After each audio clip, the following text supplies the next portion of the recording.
Assalamualaikum warahmatullahi wabarakatuh. Waalaikumsalam. Hari yang bahagia, hari yang cerah dan juga hari yang semangat. Hari ini juga Stefani Imelda kembali menyapa pemirsa Sahabat Bina Marga dalam podcast Sahabat Bina Marga. Dan kali ini kita akan berbincang-bincang mengenai suatu topik yang luar biasa. Tentunya sebelum menonton dari awal sampai akhir pemirsa, kita harus naikkan mood dulu dengan semangat dan juga dengan senyuman. Jadi boleh untuk pemirsa yang ada di rumah yang sedang nonton, boleh sambil senyum-senyum dulu nih biar moodnya baik, biar bisa kita fokus ya nonton dari awal sampai akhir.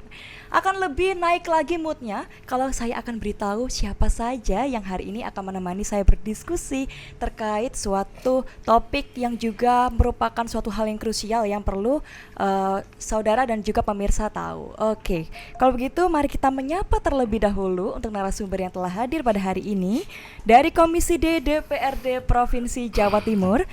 Akan kami sapa Bapak Dr. Agung Mulyono selaku Ketua Komisi D DPRD Provinsi Jawa Timur. Selamat sore Stefani dan teman-teman semua. Warga dapil saya Bondowoso Banyuwangi ketemu lagi di podcast Bina Marga. Terima kasih. Ini biar adil Pak, kalau tadi pemirsa yang nonton sudah senyum-senyum, Bapak boleh kasih senyuman yang lebih lebar Pak. Jos, oke. Jos, Pemirsa mantap. semuanya, kita senyum semua. Beliau dari Demokrat Dapil Banyuwangi Situbondo Bondowoso. Mari kita bergeser untuk menyapa Dr. Andes Haji Edi Paripurna MSI selaku Wakil Ketua Komisi D DPRD Provinsi Jawa Timur. Ya, selamat datang Bapak. Ya. Selamat sore. Assalamualaikum warahmatullahi wabarakatuh. Waalaikumsalam. Salam sehat semua. Oke, senyumannya boleh Bapak? Sudah senyum. Sudah senyum ya. Oh iya ya. Baik. Beliau dari PDIP Dapil Pasuruan Probolinggo. Baik, lanjut kita akan menyapa Bapak Hadi Dediansyah SPDM HUM.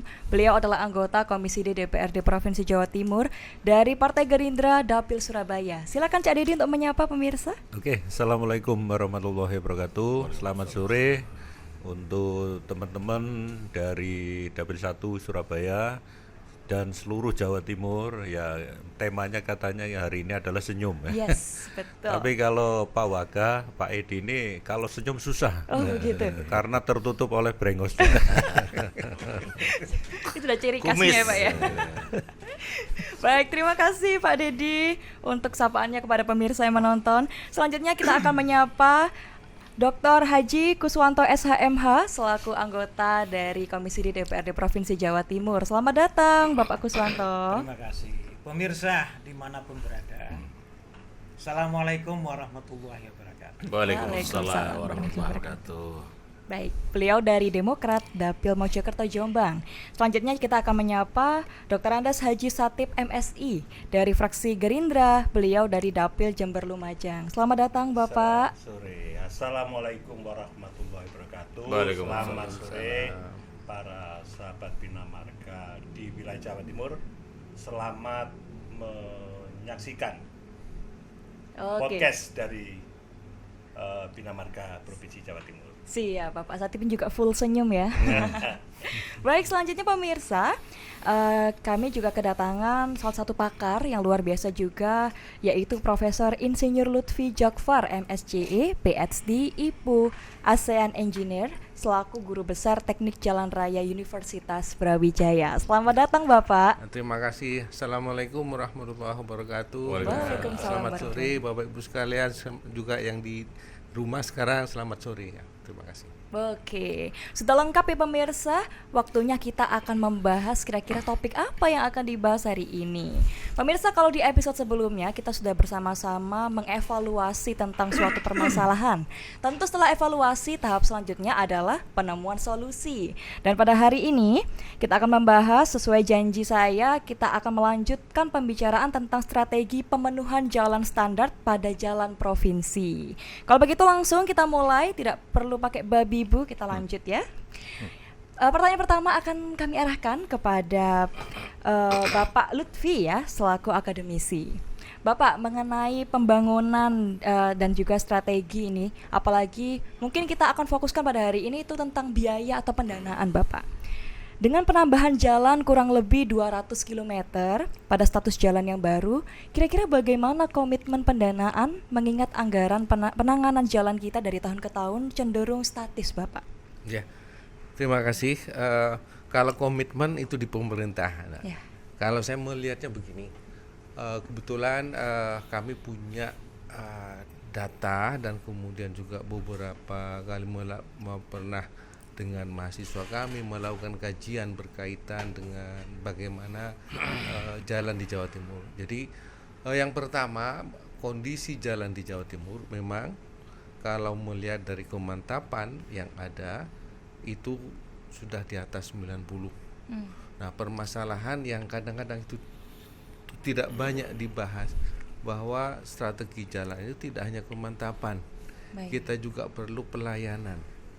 Pelayanan itu maksudnya bagaimana kecukupan lebar, bagaimana kemudian lebar minimum yang semestinya, bagaimana kemudian permasalahan dengan angkutan barang, terutama fungsi daripada jalan provinsi sebagai kolektor yang berfungsi sebagai jalan penghubung dari kabupaten menuju ke jalan besar, itu adalah bagian daripada fungsi Jawa Timur. Kalau melihat dari data statistik di tahun-tahun 2012, 2016 itu rata-rata masih di sekitar 300 kalau tidak keliru. 250-300 M setiap tahun. Namun kalau melihat beberapa saat ini sepertinya stagnan. Di sisi lain jumlah lalu lintas, volume lalu lintas di beberapa kawasan itu berkembang. Kemudian juga adanya jalan-jalan tol itu bukan berarti kemudian mengurangi di provinsi, tapi kemudian itu meningkatkan beberapa hal seperti itu. Sehingga saya kira bahwa pendanaan di jalan provinsi itu kalau melihat dari kajian yang sudah pernah dilakukan dan memang masih kurang dari ideal.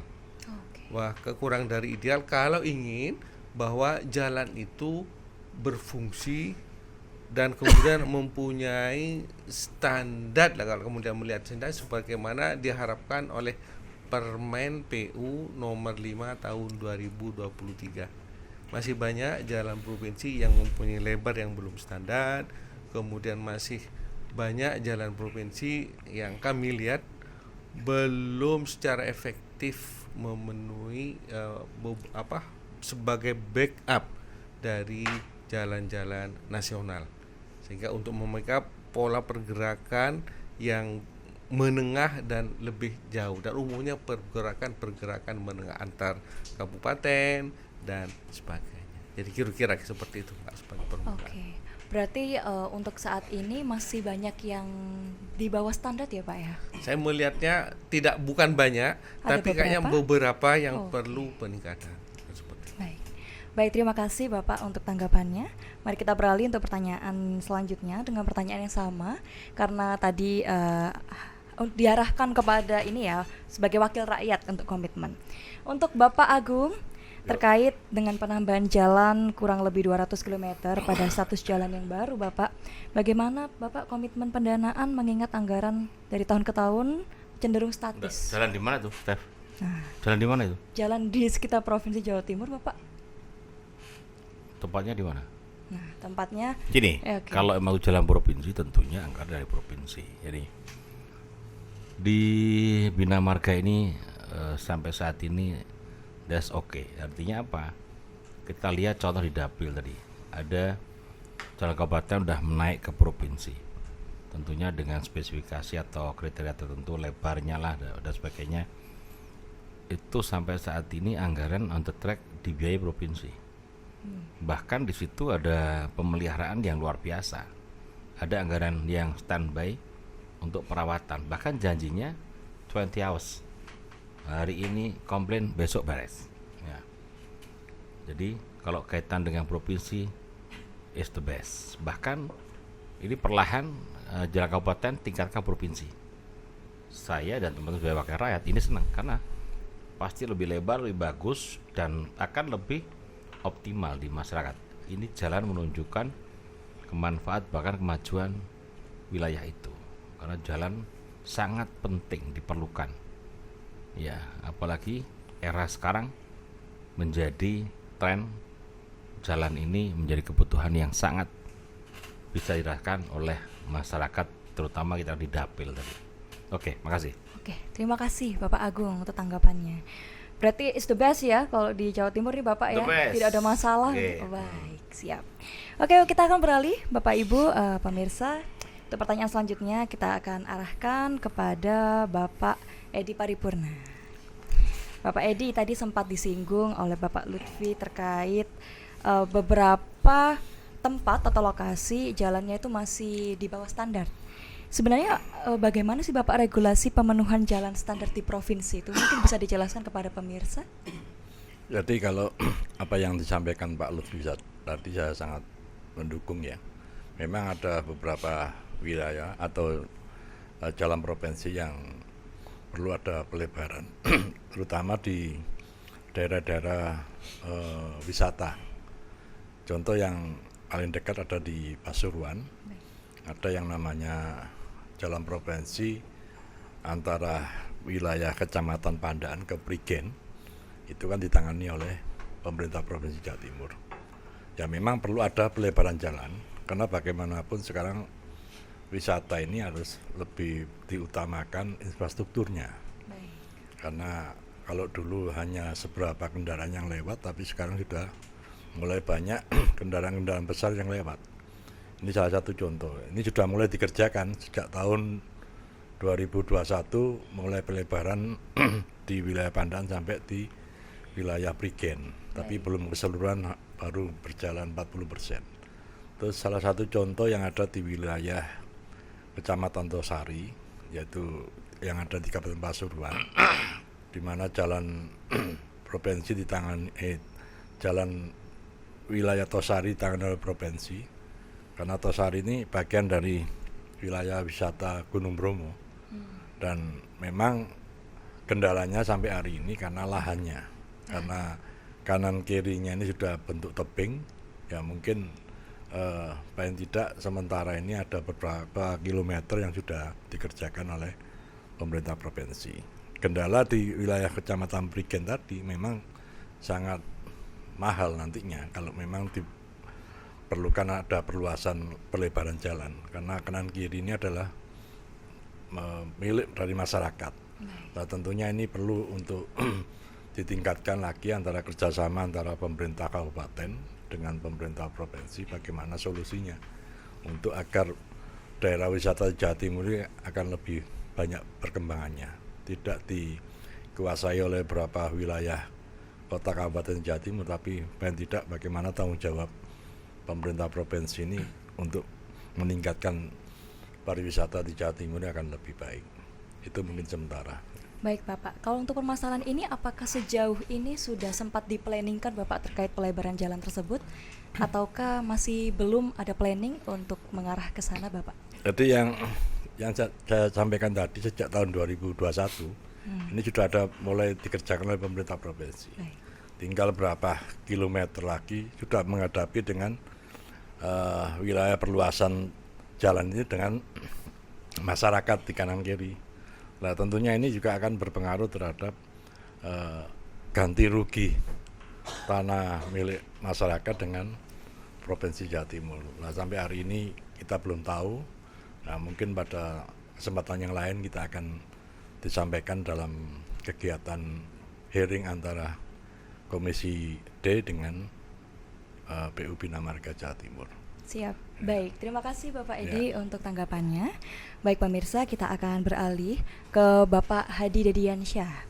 Bapak, terkait tadi yang sudah sempat disinggung oleh Bapak Edi terkait ada beberapa lokasi yang akan rencananya akan ditindaklanjuti untuk pelebaran jalan, dan bagaimana kalau menurut Bapak adakah masalah lain Bapak, kendala lain terkait jalan ini, ataupun juga bagaimana regulasi pemenuhan jalan standar di provinsi mungkin di lokasi yang lain Bapak? Ya, saya rasa terkait dengan pelebaran jalan karena untuk meningkatkan ya, terutama untuk sektor pendapatan asli daerah ini memang sangat dibutuhkan. Tetapi saya akan mengkritisi, ya mungkin juga memberikan masukan kepada PU Bina Marga maupun PUPR, karena terus terang Ya, untuk Surabaya memang kalau bicara masalah jalan, kualitasnya saya katakan rendah. Mungkin Pak Prof lebih paham kan, karena apa? Ukuran kota mestinya standarisasi apa yang namanya hot mix itu harus betul-betul ya rata. Kalau kita melihat Surabaya ini kan hot mix-nya ini kan tidak rata, jadi standarisasi jalan di kota besar ini tidak masuk. Ini yang kedua terkait dengan jalan lintas kota kabupaten. Ini apa yang disampaikan Pak Edi itu betul, dibutuhkan pelebaran. Tetapi ada satu hal yang menjadi kajian kita, jalannya diperlebar, tetapi road sheet-nya itu tidak diperhatikan. Ini yang menjadi kendala. Jadi kalau saya katakan ya sama saja menghamburkan anggaran. Karena apa? Tingkat kerusakan ini sangat cepat sekali ketika di musim penghujan. Karena road sheet ini kalau di kota kan tidak ada, karena batasannya begitu aspal langsung trotoar. Tetapi kalau di daerah road sheet ini dibutuhkan karena apa? Batasan aspal atau hot mix itu langsung tanah. Bahkan ketinggian dari apa hot mix ini, aspal yang ada di jalan rata-rata kan di atas 10 cm ya. Nah 10 cm ini mestinya road sheet ini ya harus dibenahi. Karena apa? Biar ada semacam keseimbangan. Kalau tidak ada keseimbangan, karena faktor kecelakaan ini karena ya road sheet ini tidak diperhatikan ya Pak Prof ya. Karena banyak kendaraan terutama sepeda motor ketika lepas dari jalan yang sudah berhot mix, di situ ketinggian rata-rata 10 sampai 20 cm. Ini akan menimbulkan kecelakaan bagi pengendara khususnya sepeda motor. Tetapi kalau mobil kemungkinan ada keseimbangan, tetapi akan lebih cepat merusak ban yang jatuh ke road sheet ini. Makanya harapan kami di samping pelebaran itu dibutuhkan, tapi Bina Marga harus memperhatikan road sheet-nya. Karena apa? Biar ada keseimbangan, tidak langsung frontal ya. Ketinggian ini tidak tidak balance. Artinya bahwa ini harus diperhatikan karena saya melihat di mana-mana rata-rata road sheet ini kosong. Nah ini harus ada menjadi kajian Bina Marga agar satu, terutama pengguna jalan itu betul-betul dijaga keselamatannya. Kedua, bisa menjaga kualitas agar hot mix ini, jalan ini kualitas pemakaiannya lebih lama. Kalau ini dibiarkan, satu kena hujan, pasti akan kalau Surabaya mengatakan ya merembet itu akan menjadi kerusakan. Eman kan artinya bahwa ini harus ada perhatian khusus karena kalau kemarin-kemarin oke lah, tidak ada yang menyikapi masalah road sheet. Kalau hari ini saya terus terang menekankan agar road sheet ini betul-betul diperhatikan. Satu yaitu tadi mengamankan pengendara, kedua menjaga kualitas agar pemakaian masa tenggang jalan ini lebih lama. Siap Bapak Dedi, ini sebagai pesan juga ya Pak ya untuk PU Bina Marga terkait road sheet. Oke, terima kasih Bapak Dedi. Kita akan beralih ke Bapak Kuswanto. Nah, terkait tadi sudah disinggung Pak Dedi terkait road sheet dan lain sebagainya. Kalau dari Bapak sendiri, apakah ada sesuatu hal yang juga ingin dipesankan kepada PU Bina Marga terkait mungkin ada PR yang harus dibenahi Bapak? Ya, kalau saya mengacu sama statementnya Pak Ketua Komisi, kalau Provinsi Jawa Timur dengan Bina Marganya sudah Is the best. Is the best katanya. Ya, jangan sampai nggak is the best, ini mitranya komisi. Oh baik. Jadi begini, kalau kita berbicara masalah standar jalan yang baik, itu banyak faktor yang mempengaruhi. Tetapi ada faktor yang utama untuk mencapai itu. Apa itu? Anggaran. Ya, betul. Nggak mungkin kita ingin yang standar seperti kita inginkan kalau anggarannya itu nggak terpenuhi. Karena berbicara jalan itu pengembangan jalan, misalnya pelebaran jalan dan sebagainya, dibukanya jalan baru, itu menjadi faktor yang mendesak untuk mengurangi kemacetan, untuk berbicara kelancaran proses perekonomian di masyarakat. Tapi juga nggak kalah pentingnya pemeliharaan jalan. Apalagi musim hujan begini, jalan kita itu belum teruji. Menghadapi cuaca hujan itu kurang teruji. Yang pasti adalah setiap banjir, hujan, jalannya ikut banjir. Aspalnya ikut. Jadi pasti lubang. Tergenang aja beberapa jam gitu, aspalnya ikut air. Dan yang menyisakan adalah lubang-lubang jalan. Ya, itu pemeliharaannya cukup besar anggarannya. Berbicara jalan, bukan jalan ini saja, jembatan itu juga butuh anggaran. Betul, Ya. betul. Kalau di Jawa Timur, sumber keuangan yang paling utama itu APBD. Untuk berbicara jalan provinsi, ya sumbernya di APBD. Setiap tahun kita selalu memperkirakan berapa anggaran yang akan bisa diperoleh di tahun berikutnya, tahun berjalan. Tetapi harus kita pahami, yang ditangani provinsi ini, pemerintah provinsi, itu bukan hanya sektor jalan, sektor air, sumber daya air, PU aja ada beberapa pembidangan. Betul. Cipta Karya, sumber daya air, Bina Marga, Cipta Karya dan Perumahan, itu saja dibagi menjadi beberapa kedinasan yang terpisah, walaupun menterinya satu, PUPR. Itu pasti mempunyai alokasi yang beda-beda. Itu baru PUPR loh ya, belum pertanian, belum pendidikan. Betul. Jadi harus siap kalau kemudian alokasinya itu terbagi. Kalau sudah terbagi, ya mohon maaf lagi, tidak sesuai dengan kebutuhan yang diusulkan. Kalau tidak sesuai dengan apa yang diusulkan, pasti prioritas. Sehingga kenapa pelebaran jalan kok nggak selesai dalam beberapa tahun yang Pak Edi sebutkan? Ya sabar. Berarti 1 tahun itu nanti nambah berapa kilometer, sampai akhirnya kan selesai sendiri. Ya, walaupun mungkin Pak Edi sendiri harus menyelesaikan 3 periode jadi DPR di provinsi atau 15 tahun, tapi kan selesai. Jadi harus seperti itu dan masyarakat harus tahu itu. Supaya jangan kemudian terkesan ada pembiaran dari pemerintah, yang enggak. Ada proses ya Pak ya? Ya harus tahu bahwa memperbaiki sesuai dengan yang standarkan tadi, Betul. itu butuh anggaran. Ya. Anggaran yang didapat ditarik kemana-mana karena masing-masing kedinasan itu butuh semua. Hari ini kita musim hujan, jebol di Mojokerto. Wah, itu memperbaiki tanggul itu sudah membutuhkan anggaran tersendiri. Ya, sementara waktu ya mungkin dikasih karung. Itu tidak menyelesaikan masalah. Berarti ke depan nanti sudah harus dialokasikan untuk penanganan ini, prioritas ini. Karena menggendangi beberapa kecamatan. Gitu. Itu seperti itu terus. Sekarang mungkin penanganannya pakai dana cadangan. Untuk bencana itu kan provinsi memang menyiapkan untuk dana cadangan, Dana spontan. ya, yang setiap saat itu on call anggarannya bisa dipakai. Jadi seperti itu. Ya.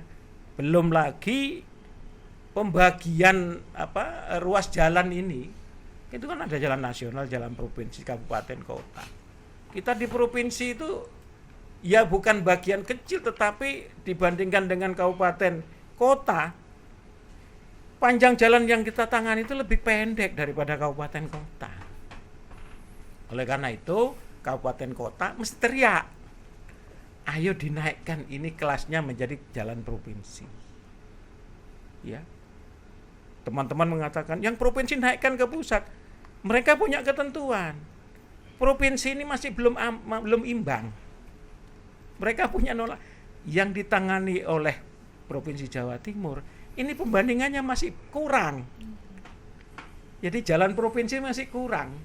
Jangan lagi dilempar ke jalan nasional. Jalan nasional memang perbandingannya 1 bagian, kita 3 bagian, kabupaten kota mungkin 7 bagian. Itu di Jawa Timur. Loh, tapi kalau satu bagian di berapa provinsi, ya panjang jalannya. Dan kembali yang tadi saya jelaskan, urusan jalan itu bukan hanya jalan yang kita lewati, jembatan anggarannya jauh lebih besar. Gitu ya. Dan berapa banyak jembatan-jembatan itu warisan kolonial. Iya, warisan kolonial, walaupun itu jalan provinsi, jalan kabupaten kota itu bukan jalan baru, itu jalan warisan nenek moyang Belanda itu dulu. Ya, walaupun bukan nenek moyang saya. Kira-kira begitu, Mbak Stefani. Baik, terima kasih Ya. Bapak untuk penjelasannya dari Ya. Pak Kuswanto. Kita akan melanjutkan nanti diskusinya, belum selesai pemirsa, jadi tetaplah bersama kami setelah break berikut ini.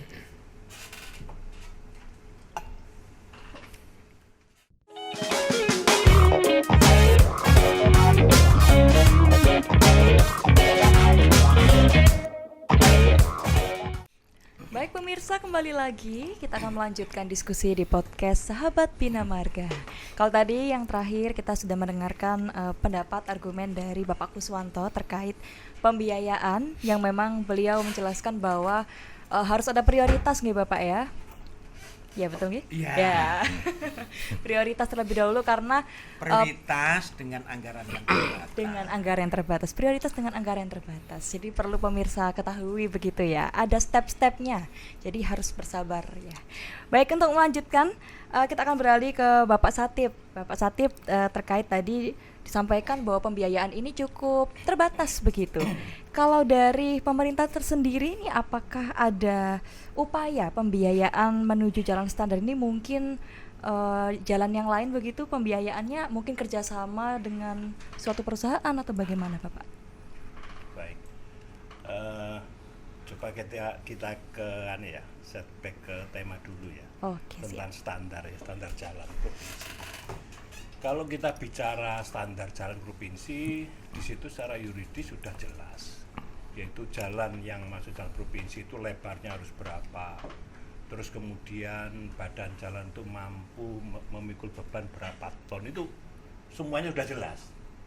Nah, kemudian di sini kalau kita bicara tentang jalan provinsi sudah standar atau belum, pastinya sudah standar. Sudah standar. Karena gini, ketika Komisi D rapat kerja dengan Bina Marga, bahkan ketika kita turun ke lapangan melihat proyek-proyek Bina Marga, kita selalu menyampaikan bahwa dalam pelaksanaan pekerjaan jalan ini sebelum dilaksanakan ini mutu harus tes dulu, sudah sesuai belum dengan spesifikasi yang dituangkan dalam dokumen lelang. Kalau sudah baru dijalankan. Itu pertama. Terus kemudian yang kedua, ketika pekerjaan ini selesai, ini juga ada tes lagi. Kalau jalan ada cold drill, dilihat kedalamannya juga mutu aspalnya seperti apa. Masih tetap tidak seperti mutu ketika masih uji lab awal mau melaksanakan. Nah, kalau sudah bicara ini, secara normatif pasti kita bicara standar, pasti sudah standar. Nah, sekarang pertanyaan gini, tapi kenapa kok banyak jalan provinsi paling banter 2-3 tahun sudah banyak yang rusak? Ini yang harus kita cari permasalahannya. Karena pertama kaitannya dengan beban jalan tadi sudah ada, kalau tidak salah 8-15 ton atau berapa.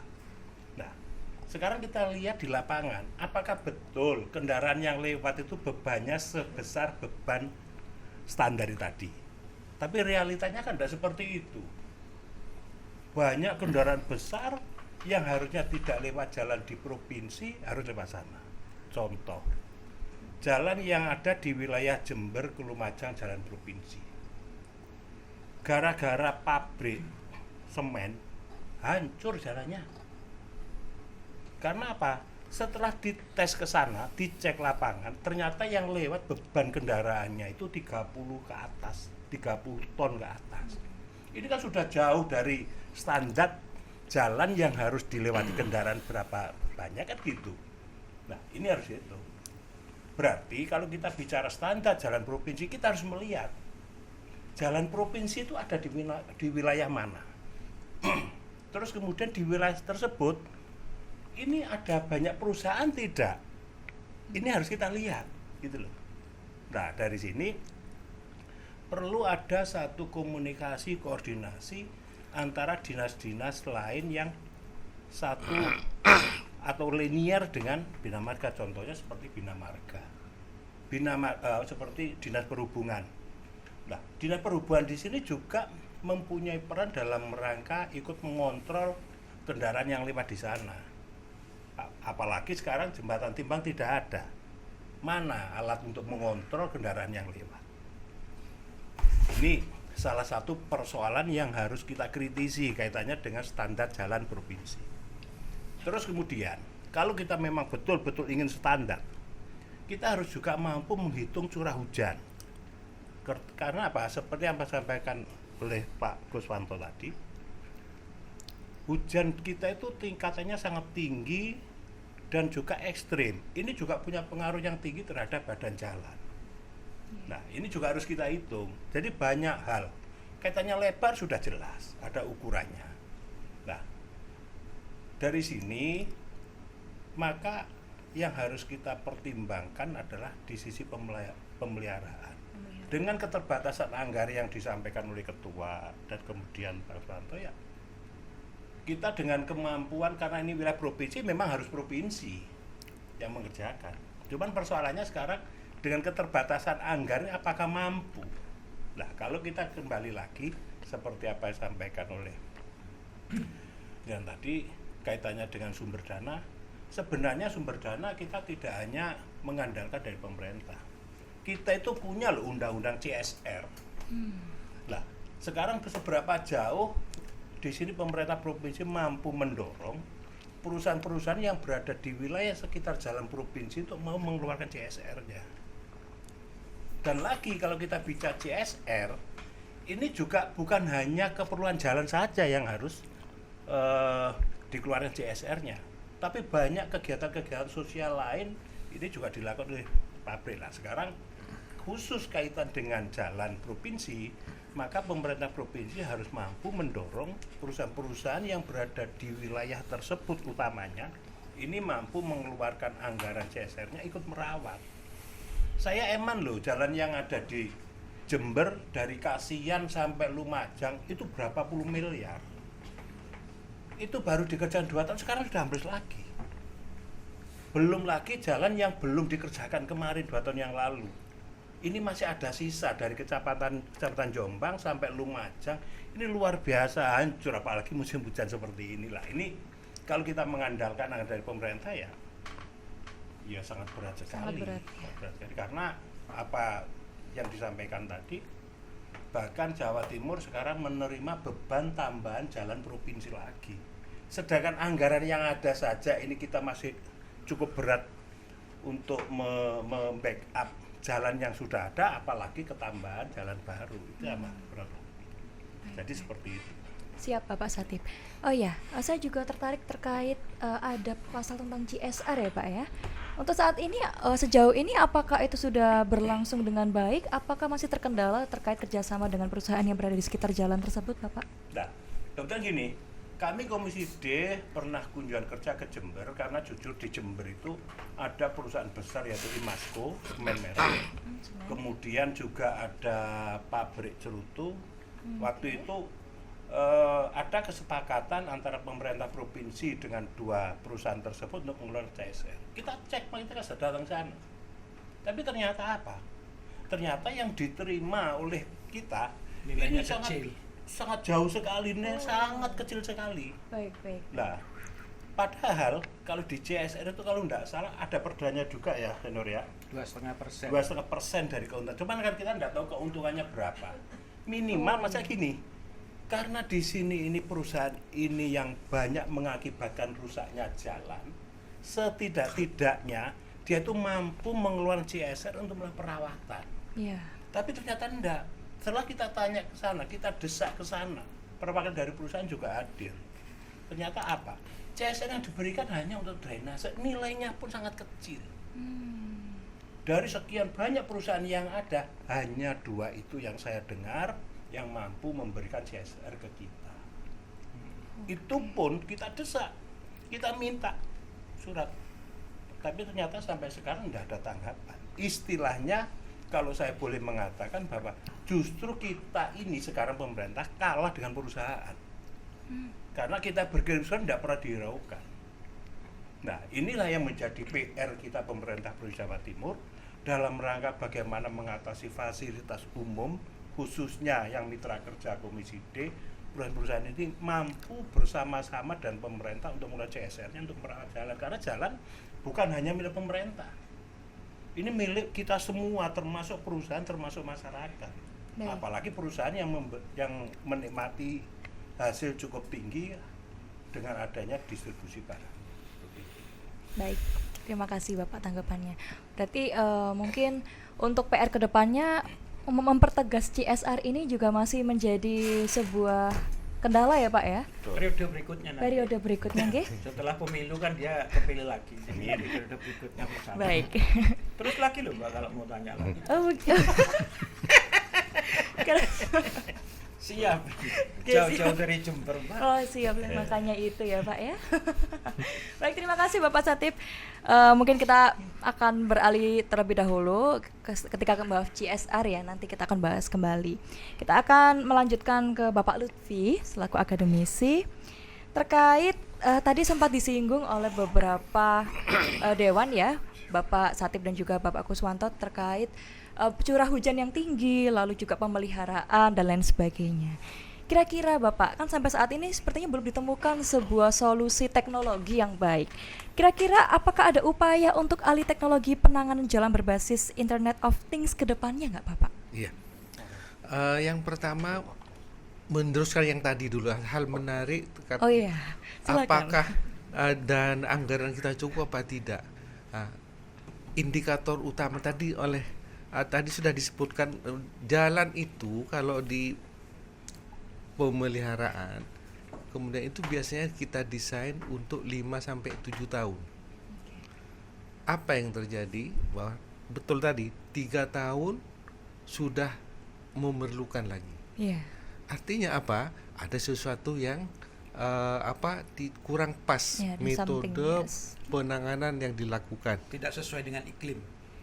Satu, ya.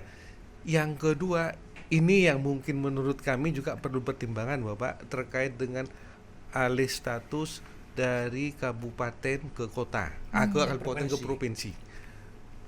Pada saat jalan itu ada di kabupaten, Baik. didesain dari awal yang lewat itu bukan truk. Sehingga struktur pondasi jalan dan sebagainya didesain bukan untuk truk. Pada saat kemudian dialihkan ke provinsi, nah ini banyak yang mungkin masih bisa dilihat dari datanya, tidak dilakukan penanganan yang appropriate, yang betul. Beda nanti itunya. Bahwa kalau didesain dari awal, kenapa kok jalan tol itu umumnya bertahan? Karena memang dari awal sudah didesain seperti itu. Nah, alih ini yang kemudian kayaknya kurang diperhatikan. Mengapa kurang diperhatikan? Kemudian yang paling banyak kalau melihat dari penanganan yang dilakukan itu overlay yang paling banyak. Rekonstruksi tidak banyak dilakukan. Kalau overlay itu adalah hanya untuk meningkatkan kemantapan. Nah, ini trik-trik yang nanti saya sebagai mengajar itu, triknya itu untuk kemantapan itu memang pengukurannya itu tidak kerataan jalan saja, tidak mau lihat sampai ke dalam. Oke. Nah, sehingga kalau ini bagus rata kerataan karena ukurannya iri, sehingga kemantapan itu dinilai dari irinya. Nah, padahal ada masalah di bawah di situ. Nah, mengapa? Karena kemudian pemerintah Bina Marga nanti bisa ditanya kenapa kok hanya melakukan overlay saja? Jangan-jangan memang anggarannya kurang. Oke. Itu yang pernah jadi perhatian daripada itu dialihkan, ada konsekuensi tertentu. Karena pada saat menjadi jalan provinsi, kelasnya bukan jalan 3 lagi, menjadi kelas 2 paling tidak, sehingga truk yang tadinya tidak lewat menjadi legal lewat di situ.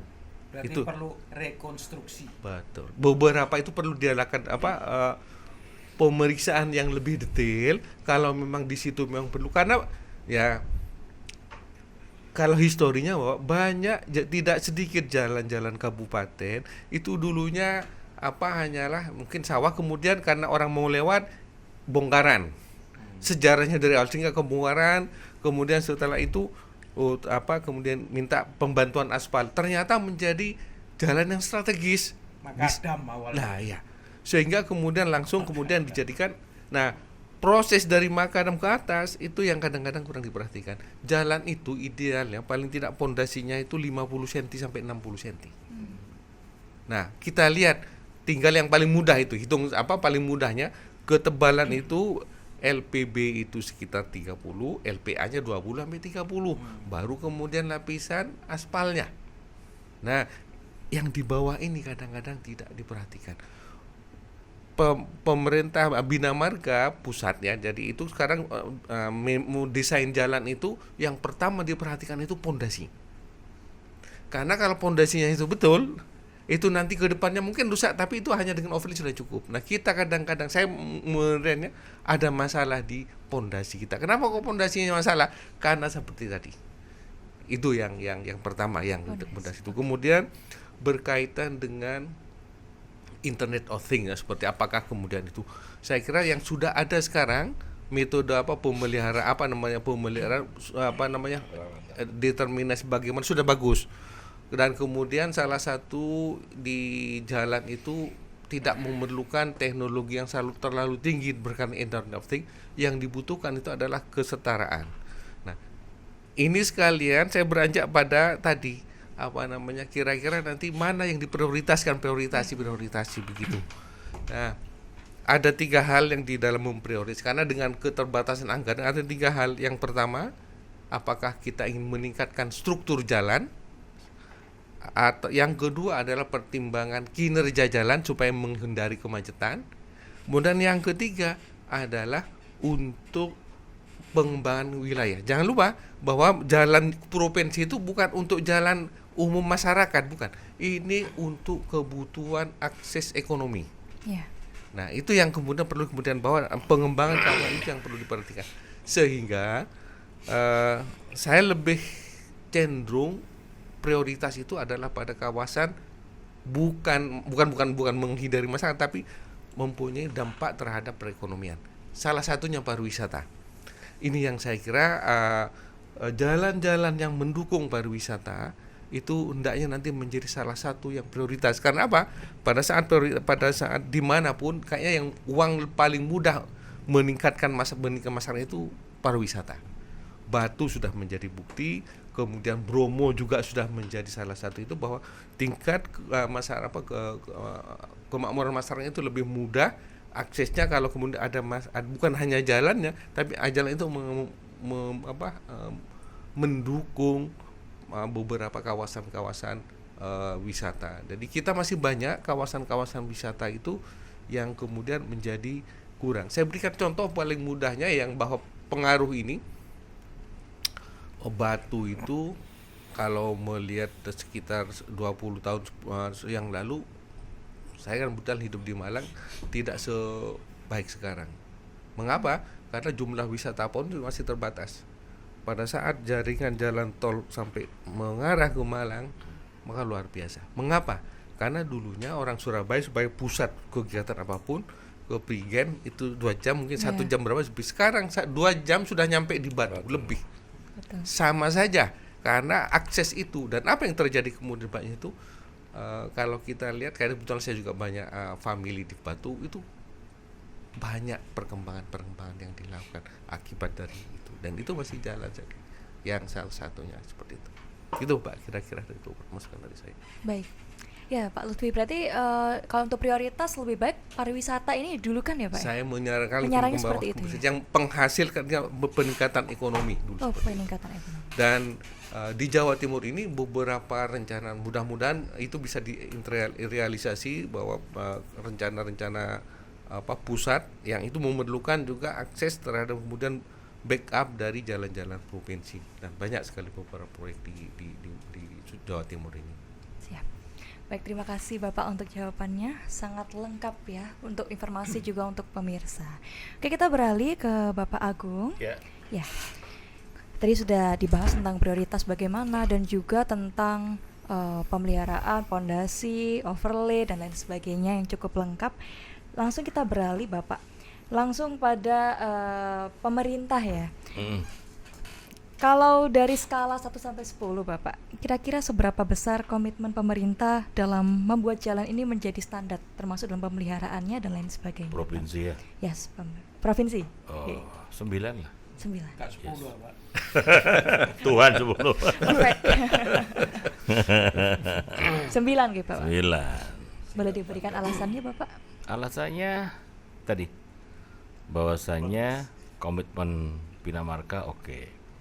Paling simpel contoh dapil saja. Saya tes case itu beberapa problem kita komplainkan cepat dilayani. Dan saya yakin itu dirasakan teman-teman juga terhadap kabupaten kota lain ya. Contoh Banyuwangi kemarin, anggaran di Banyuwangi yang standby aja 14 miliar per tahun ya kan, untuk perawatan. Dan kita cek, kebetulan saya hobi goes ya Mbak Stefani ya, saya cek sambil goes itu mulus semua jalannya yang provinsi. Nah, sehingga disitulah ukurannya yang saya rasakan bagus. Oke, itu aja. Oke. Siap, baik, terima kasih Bapak Agung. Berarti udah oke 9 pemirsa ya. Kerjasamanya sudah cukup baik. Ya. Kalau begitu kalau misalnya ada yang belum sesuai dengan standar, harap bersabar, itu dalam proses begitu ya. Baik, terima kasih. Langsung ke Bapak Edi. Kalau dari Bapak Edi, dari skala 1 sampai 10 berapa Bapak untuk komitmen pemerintah dalam membuat jalan menjadi standar secara full? Jangan 11 dari 100 dulu ya. Saya tidak bisa memberikan standar. Oh iya. Karena Nilai. yang namanya pemerintah, Iya Bapak. baik pusat, provinsi, daerah, itu sama. Tujuannya sama, bagaimana setiap wilayahnya itu bicara masalah infrastruktur atau jalan pasti prioritas. Karena di pemerintahan itu yang anggaran yang diprioritaskan ada 3. Yang pertama adalah pendidikan, kedua kesehatan, yang ketiga pasti infrastruktur. Nah, cuman tadi yang disampaikan Pak Lutfi, kita ini kan nggak ada standar jalan, jujurnya nggak ada standar jalan. Kenapa nggak ada standar jalan? Karena yang namanya jalan nasional, terus jalan provinsi, jalan kabupaten ini bersambung. Ya, tentunya kita dalam hal ini harus kita bicara masalah standar bahan pembangunan jalan. Itu yang paling penting. Tadi Pak Satu sudah menguraikan ya, karena dia dulu mantan kepala dinas, kepala dinas PU, tahu Pak, provinsi Jember tapi. Si Jember ya. Nah, ini harus sama. Buka kartu ini. Iya lah. Jadi kalau nasional mungkin sama Nggih. standarnya seperti yang relatif. Provinsi, kabupaten kita nggak tahu. Karena jalannya kan nggak berbeda, bersambung. Ya, itu masalah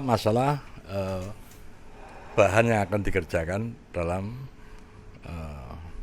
pembuatan jalan. Terus yang kedua, kita nggak ada standar muatan kendaraan. Oke. Sampai hari ini kan nggak bisa terpecahkan. Betul.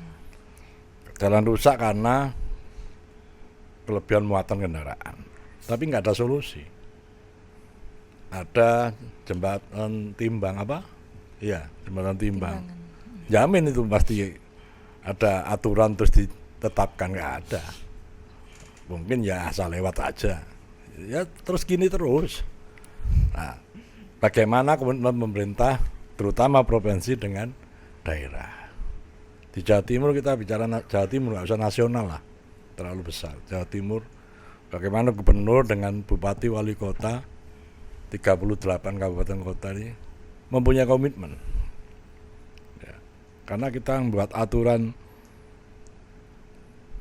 muatan jalan kendaraan lewat itu sulit, karena belum punya undang-undangnya, cuma perda itu hanya berlaku di daerah tersebut, daerah lain belum ada perdanya, ya tetap jalan. Jadi yang penting bagaimana komitmen pemerintah provinsi dengan daerah itu harus sama, terutama terkait dengan PUPR-nya. Ya, harus ada standar jalannya itu. Saya yakin Kalau itu dijalankan, pastilah kerusakan akan terkurangi. Baik. Jadi kalau masalah nilainya, Iya, dari skala 1 sampai 10? semuanya sama, 10 semua. Perfect. Mulai pusat, provinsi, kabupaten, semuanya sama 10. Oke, siap. Karena Mantap. tujuannya untuk pelayanan ekonomi ya, kenyamanan masyarakat yang melewati jalan tersebut. Mantap, luar biasa Pak Edi. Nggak main-main ya pemirsa. 10 dari 9, 10. Setelah ini ada yang 11. Kalau boleh 11 pasti bilang 11. 11 per 100 ya. 11 saya dibatasi 10 ya. Wah, 11 dari 100. begitu ya. Terima kasih Pak Edi. Oke, berlanjut ke Bapak Hadi Diansyah. Sama pertanyaannya Bapak. Sebagai wakil rakyat, skala 1 sampai 10, komitmennya untuk pembangunan bagaimana Pak? Terus terang saya belum bisa menilai Wah, karena apa yang disampaikan Pak Prof tadi kan masih bahasan terkait prioritas jalan, yaitu menuju pada sektor wisata. Saya akan menambahi ke pendapat Pak Prof bahwa memang itu paling ideal dan sangat cepat kalau bicara terkait dengan infrastruktur yang bisa menambahi PAD. Tentunya adalah yang paling gampang adalah sektor pariwisata. Tetapi ada satu yang menjadi prioritas, yang lebih prioritas lagi, karena kita akan mengacu pada terutama swasembada pangan, ya tentunya bukan pada sektor wisata saja, tetapi ada sektor lain yaitu sektor pertanian. sektor pertanian. Kalau kita melihat di Batu memang sulit untuk pengembangan sektor pertanian, tetapi di sana bisa dikembangkan sektor perkebunan. Jadi di Batu itu ada sektor pariwisata juga ada perkebunan idealnya. Nah, kemudian yang terkait dengan sektor pertanian ini daerah-daerah yang landai yang mudah dijangkau. Terus terang kalau kami melihat untuk daerah pertanian terutama Jombang sampai Ngawi, ini kalau kita melihat akses jalan tolnya sudah tersedia, sudah bagus, tetapi jalan alternatifnya ini harus dibangun sebagai feeder-feedernya lah. Karena apa? Untuk support jalan dari tol ke daerah itu kan butuh ya Pak Prof ya. Tetapi yang terjadi di kisaran wilayah barat, ya saya katakan ya masih kurang lah, artinya kurang pemenuhan, karena terus terang sektor pertanian ini harus didukung, bahkan kalau bisa sampai ke tengah sawah pun harus diperhatikan, karena itu salah satu penunjang ketika melakukan panen raya. Fasilitas jalan ini mudah dijangkau, karena selama ini menjadi kendala itu pada saat panen raya, tetapi infrastruktur jalan ini masih terkendala. Karena terus terang kalau untuk sektor pertanian ini, kalau Jawa Timur kemarin Bu Kofifa mengatakan menjadi skala prioritas. Karena apa? Setarnya ini harus membahana kan, artinya Jawa Timur itu betul-betul sektor pertanian menjadi tumpuan. Di sisi lain juga sektor pariwisata. Kemudian ada daerah yang memang harus ada semacam penggalakan jalan, terutama sektor sumber daya alam yang ada di Pacitan maupun di Banyuwangi. Ini perlu juga, karena kalau saya melihat potensi-potensi sumber daya alam di daerah tersebut, ini kalau betul-betul kita seriusi, bisa memberikan PAD yang luar biasa, tentunya dengan dukungan infrastruktur jalan.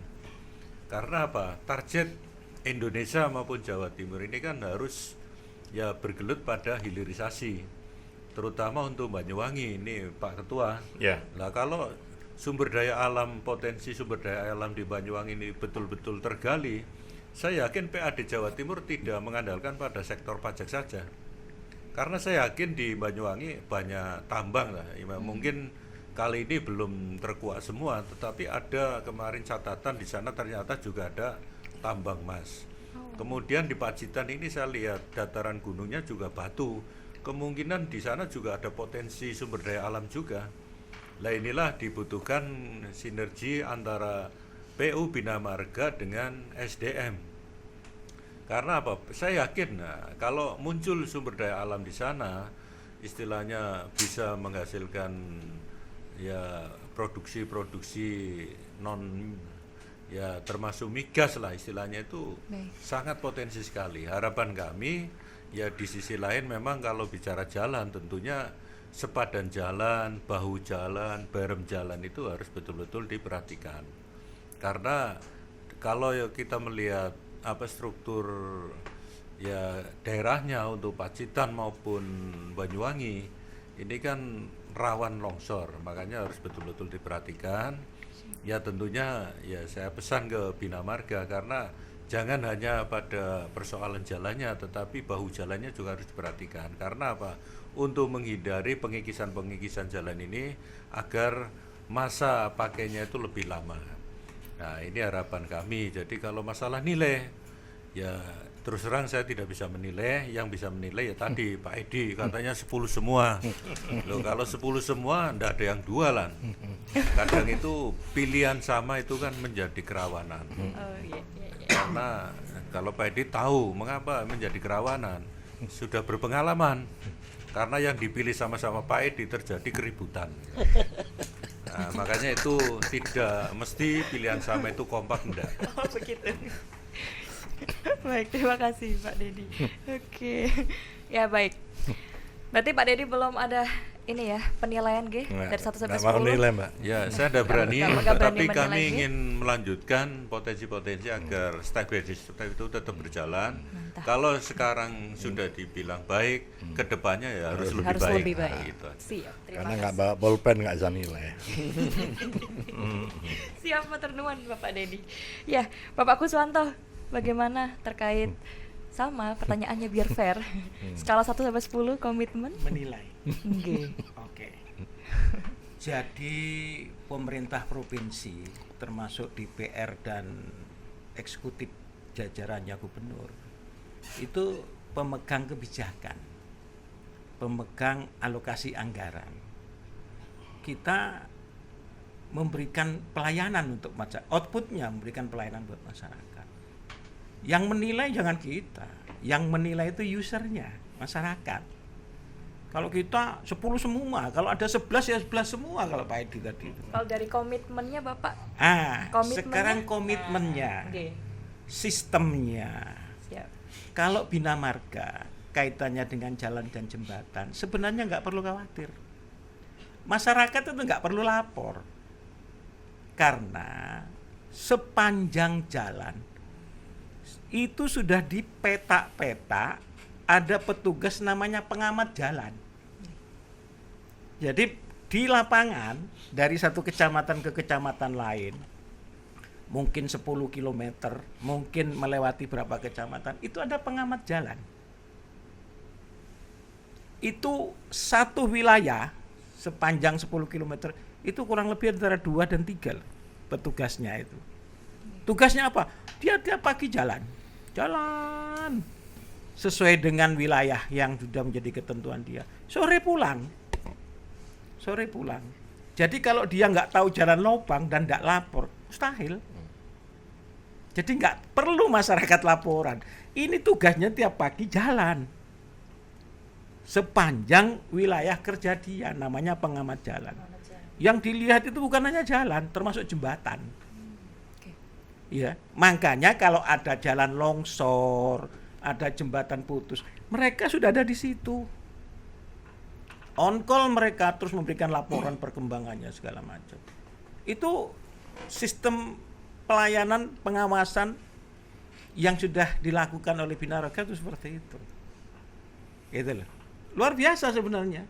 Walaupun ini mungkin cikal bakalnya bukan produk NKRI ini.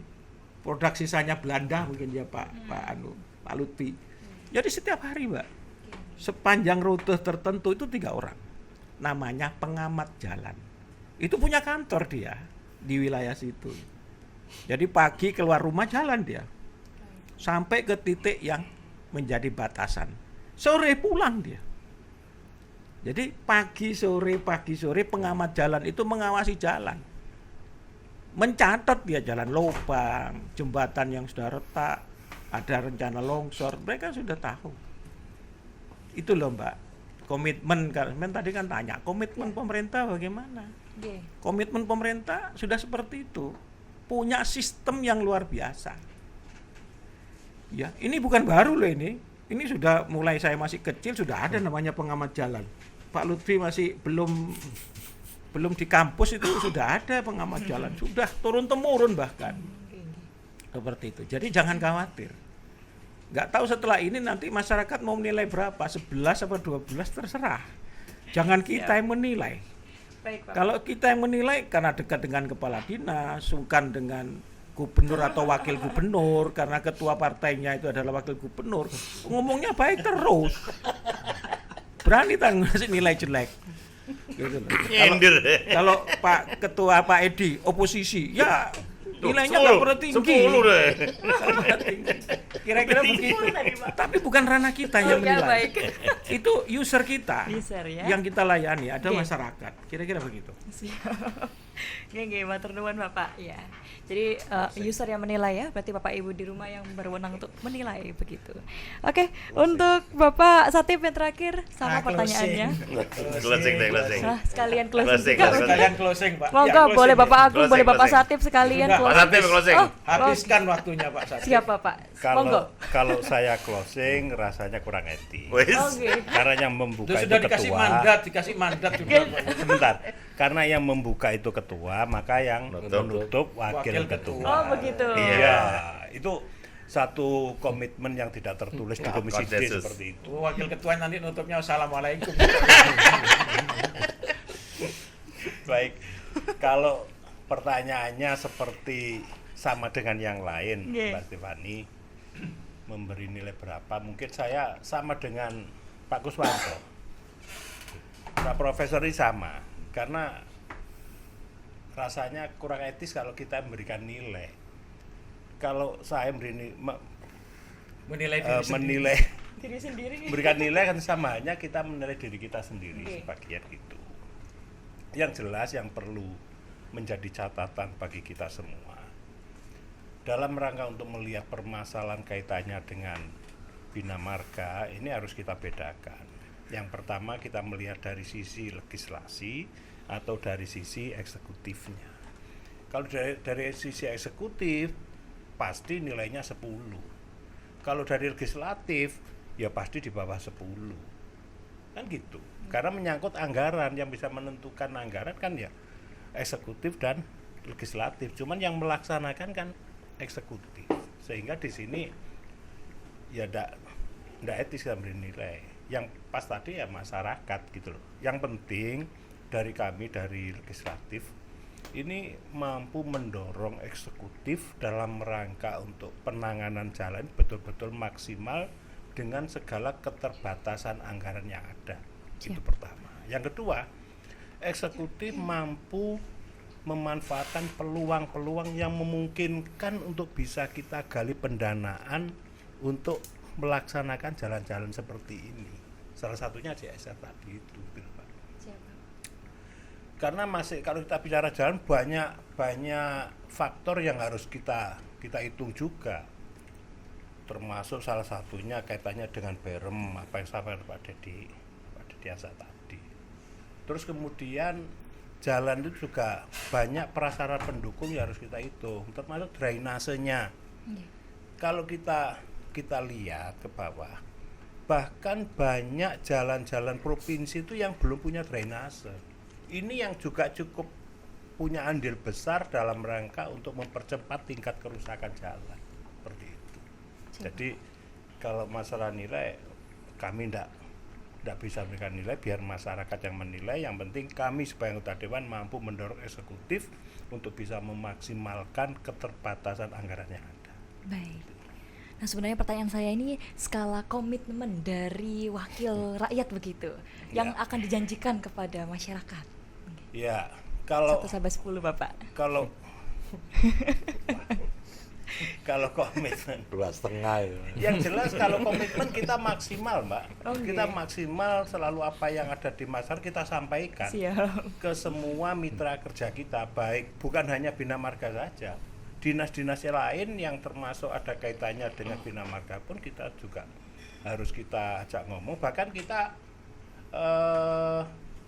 kadang-kadang juga melakukan program sinergitas. Artinya gini, ketika ada sebuah permasalahan, misalkan banjir, ini kita tidak bisa hanya ngomong dengan sumber daya air saja.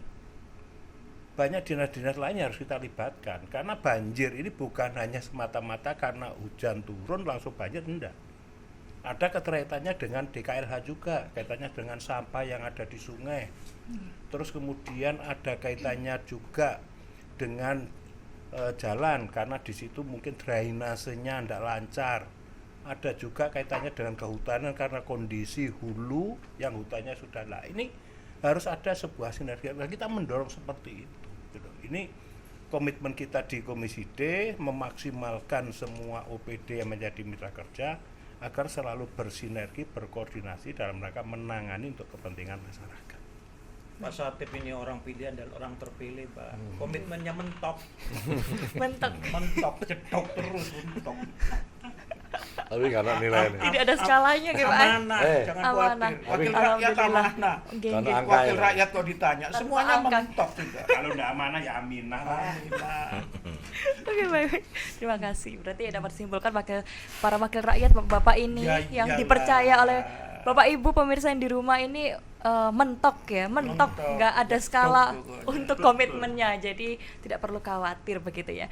Baik pemirsa, kita sudah berada di ujung podcast pada hari ini dan tentunya kita akan menyerahkan waktu kepada Bapak Agung selaku Ketua Komisi D Pak untuk Agung. closing. Boleh juga Bapak Edi, monggo saja. Ketua. Saling berkolaborasi juga boleh saja. Ada ketua kayak enak. Mungkin Bapaknya bisa closing, nanti Bapak Wakil bisa menutup dengan salam, begitu juga bisa. Monggo silakan. Ayo Pak Ketua. Monggo Bapak. Oh, malu ada Pak Stefani. Oh begitu. Selamat sore pemirsa semua. Alhamdulillah podcast sore ini, hari ini sukses, berjalan lancar. Jadi pemirsa semua se-Jawa Timur, kita semua sebagai legislatif bekerja sudah optimal. Saya yakin Bu Gubernur, Wakil Gubernur juga bekerja optimal. Mitra kita Dinas Bina Marga juga optimal. Ada call center Bina Marga. Kembali lagi, bila mana jalan provinsi ada lubang, ada kerusakan, maka janjinya adalah 20 hours. Call centernya adalah 0821 3000 8099. Saya ulang, 0821 3000 80 80 ya. 8099. Sekali lagi, kalau ada jalan provinsi yang rusak, komplain, maka janjinya 20 hours selesai. Hari ini komplain, besok selesai. Demikian, terima kasih semuanya, teman-teman semua, Mbak Stefani dan Bina Marga. Kita ketemu lagi di next podcast selanjutnya. Terima kasih. Wassalamualaikum warahmatullahi wabarakatuh. Waalaikumsalam. Terima kasih Bapak Agung telah memberikan closing statement. Saya pun di sini sebagai host akan mengucapkan terima kasih. Akan saya sebut satu persatu. Terima kasih Bapak Agung. Terima kasih Bapak Edi, terima kasih Bapak Hadi, terima kasih Bapak Kuswanto, Terima kasih. terima kasih Bapak Satip, terima kasih juga Bapak Lutfi. Dan sekali lagi untuk call center di Bina Marga di 0821 3000 8099. Kalau begitu pemirsa, kita cukupkan untuk diskusi hari ini. Seperti apa nanti akan episode yang mendatang, kita akan bahas apa. Kalau tetap penasaran, tetap stay tune di podcast Sahabat Bina Marga. Saya Stefani Imelda, mohon pamit undur diri. Wassalamualaikum warahmatullahi wabarakatuh. Waalaikumsalam warahmatullahi wabarakatuh.